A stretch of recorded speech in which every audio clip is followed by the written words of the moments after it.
Operasi sedot lemak adalah prosedur bedah kosmetik untuk menghilangkan lemak berlebih dari tubuh. Sering dilakukan untuk memperbaiki penampilan fisik dan meningkatkan kepercayaan diri pasien. Namun, prosedur ini memiliki risiko signifikan, termasuk malapraktik yang dapat berakibat fatal. Malapraktik adalah tindakan kelalaian atau kesalahan yang dilakukan oleh tenaga medis dalam menjalankan profesinya yang tidak sesuai dengan standar profesi dan prosedur operasional yang berlaku. Hal ini dapat menyebabkan kerugian atau cedera pada pasien. Malapraktik medis mencakup berbagai bentuk kesalahan, mulai dari diagnosis yang salah, pemberian obat yang tidak tepat, hingga prosedur bedah yang dilakukan dengan cara yang tidak aman. Adapun beberapa rumusan masalah yang kita ambil dalam presentasi kali ini. Yang pertama, apa saja faktor yang menyebabkan terjadinya malapraktik ini? Yang kedua, apa saja dampak yang dialami pasien akibat malapraktik ini? Dan yang terakhir, apa langkah-langkah yang kita bisa lakukan untuk mencegah malapraktik ini terjadi? Dan ada beberapa tujuan, entah itu tujuan umum atau tujuan khusus dengan adanya presentasi kali ini. Yang pertama, menjelaskan dan menganalisis kasus malapraktik yang terjadi di Indonesia. Yang kedua, mengidentifikasi penyebab utama adanya malapraktik di Indonesia. Dan yang ketiga, menganalisis dampak malapraktik terhadap pasien. Dan yang terakhir, menyusun prosedur atau langkah-langkah yang lebih efektif dalam proses sedot lemak.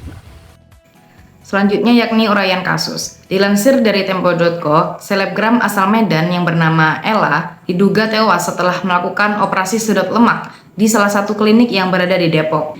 Ella dan pihak klinik telah bersepakat untuk melakukan operasi pada Senin 22 Juli 2024 lalu. Menurut Ricardo, kondisi awal Ella ketika ingin melakukan operasi masih normal. Namun, tiba-tiba kondisi Ella menjadi tidak stabil. Ia mengalami kejang-kejang dan pingsan. Kemudian, dokter A yang menangani Ella memberi infus dan seketika pembuluh darah Ella pecah. Hingga pada akhirnya, pihak klinik membawa Ella ke rumah sakit dan Ella dinyatakan meninggal dunia. Selanjutnya yaitu kerangka konseptual. Yang pertama, faktor penyebab, kualifikasi dan kompetensi tenaga medis, fasilitas klinik, dan prosedur operasi. Yang kedua, dampak, kesehatan fisik dan mental pasien, serta dampak hukum dan sosial. Yang ketiga, pencegahan, regulasi dan pelatihan, serta pengawasan. Kemudian saya akan menjelaskan mengenai prosedur liposuction. Prosedur ini diawali dengan pemberian anestesi pada area yang akan dirawat. Setelah itu, larutan tumescent yang terdiri dari salin, lidocaine, dan juga epinefrin akan disuntikkan ke area target untuk mengurangi pendarahan dan memudahkan penyedotan lemak. Kemudian, sebuah kanula kecil akan dimasukkan melalui sayatan untuk menyedot lemak yang telah tadi dipecah.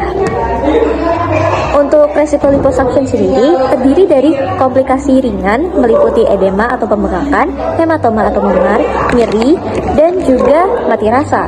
Kemudian komplikasi yang lebih berat itu ada meskipun jarang terjadi apabila prosedur dilakukan dengan benar. Untuk komplikasi yang lebih berat ini meliputi infeksi, emboli lemak, atau masuknya lemak ke aliran darah yang dapat menyebabkan penyumbatan pembuluh darah vital, serta ketidakseimbangan cairan akibat penggunaan larutan tumescent dalam jumlah besar. Regulasi, hanya dokter yang memiliki lisensi resmi dan sertifikat dari lembaga berwenang seperti ID atau Perapi yang diizinkan untuk melakukan prosedur ini. Nah, selain itu, prosedur bedah kosmetik ini hanya harus dilakukan di fasilitas kesehatan yang terakreditasi seperti rumah sakit atau klinik yang dilengkapi peralatan medis standar dan di lingkungan steril guna untuk mencegah infeksi. Nah, sebelum menjalani operasi, pasien wajib melalui evaluasi medis untuk memastikan kelayakan kesehatan mereka dan diberikan penjelasan mengenai risiko, manfaat, dan alternatifnya. Kemudian, kasus malapraktik di Indonesia. Nah, malapraktik medis merupakan penyebab utama mortalitas dan morbiditas di seluruh dunia selama rentang tahun 2010 sampai 2015. Nah, Persatuan Perawat Indonesia memperkirakan adanya 445 kasus malapraktik dalam keperawatan di Indonesia. Terdiri dari 357 malapraktik administratif, 82 kasus malapraktik sipil, dan 46 kasus malapraktik kriminal yang melibatkan unsur kelalaian. dampak secara psikologis yang mendalam seperti depresi, trauma, kecemasan, dan stres pasca trauma. Pasien dan keluarga juga dapat kehilangan kepercayaan kepada dokter dan tenaga medis lainnya. Lalu ada kerugian sosial. Pasien yang mengalami depresi, gangguan kecemasan, dan stres pasti akan membatasi hubungan dengan keluarga maupun orang lain. Lalu yang terakhir adalah dampak dari finansial. Pasien dan keluarga harus menanggung biaya medis tambahan untuk perawatan jangka panjang dan rehabilitasi akibat dari kerugian fisik. Pasien juga dapat kehilangan pekerjaan dan sumber penghasilan. Lalu, dampak yang ditimbulkan antara lain, yang pertama adalah kerugian fisik dari kasus malpraktik yang terjadi di beberapa kasus di Indonesia akan menyebabkan pasien mengalami cacat dan hingga kematian. Lalu selanjutnya adalah psikologis. Pasien dan keluarga itu pasti akan berdampak secara psikologis yang mendalam seperti depresi, trauma, kecemasan, dan stres pasca trauma. Pasien dan keluarga juga dapat kehilangan kepercayaan kepada dokter dan tenaga medis lainnya. Lalu ada kerugian sosial. Pasien yang mengalami depresi, gangguan kecemasan, dan stres pasti akan membatasi hubungan dengan keluarga maupun orang lain. Lalu yang terakhir adalah dampak dari finansial. Pasien dan keluarga harus menanggung biaya medis tambahan untuk perawatan jangka panjang dan rehabilitasi akibat dari kerugian fisik. Pasien juga dapat kehilangan pekerjaan dan sumber penghasilan.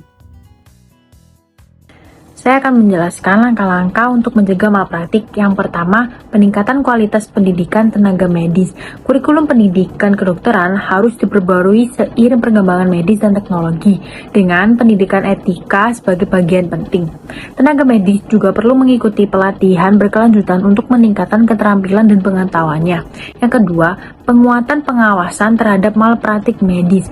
Pemerintah perlu menetapkan regulasi ketat dan memastikan pelaksanaannya serta mengawasi praktik medis secara berkala. Selain itu, sistem pelaporan dan evaluasi insiden medis selalu ditingkatkan. Yang ketiga, meningkatkan kesadaran masyarakat. Masyarakat harus diberi informasi tentang hak pasien, cara memilih tenaga medis kompeten, dan tanda-tanda malpraktik. Pemerintah dan organisasi kesehatan perlu mengadakan kampanye kesehatan berkala untuk meningkatkan kesadaran masyarakat. Yang keempat, peran organisasi profesi. Peran organisasi profesi ini seperti Ikatan Dokter Indonesia atau biasa disingkat IDI, perlu memiliki kode etik yang tegas dan konsisten diterapkan. Organisasi profesi harus memberikan sanksi yang tegas kepada anggota yang melanggar kode etik. Malpraktik sedot lemak bisa terjadi karena tenaga medis yang kurang memadai atau tidak memiliki sertifikasi yang cukup, serta fasilitas yang kurang berkualitas. Hal ini bisa menyebabkan terjadinya komplikasi dan membahayakan pasien. Kasus selebgram di Depok menunjukkan betapa pentingnya pengawasan terhadap klinik kecantikan atau tenaga medis, serta perlunya peraturan yang lebih ketat lagi untuk memastikan standar keselamatan terpenuhi dan mencegah kejadian yang sama terulang kembali. Lalu, masyarakat juga perlu waspada tentang sadar dan risiko yang dapat terjadi. Penting untuk memilih klinik kesehatan yang terpercaya serta tenaga medis yang berkualitas. Dengan begitu, risiko tentang malpraktik dapat diminimalkan dan keselamatan pasien juga terjaga. Edukasi tentang potensi risiko dan pentingnya memilih layanan kesehatan yang berkualitas harus terus dihimbau agar masyarakat dapat membuat keputusan yang lebih baik terkait pemilihan klinik kesehatan atau rumah sakit sebagai tempat untuk sedot lemak. Sekian dari saya. Wassalamualaikum warahmatullahi wabarakatuh.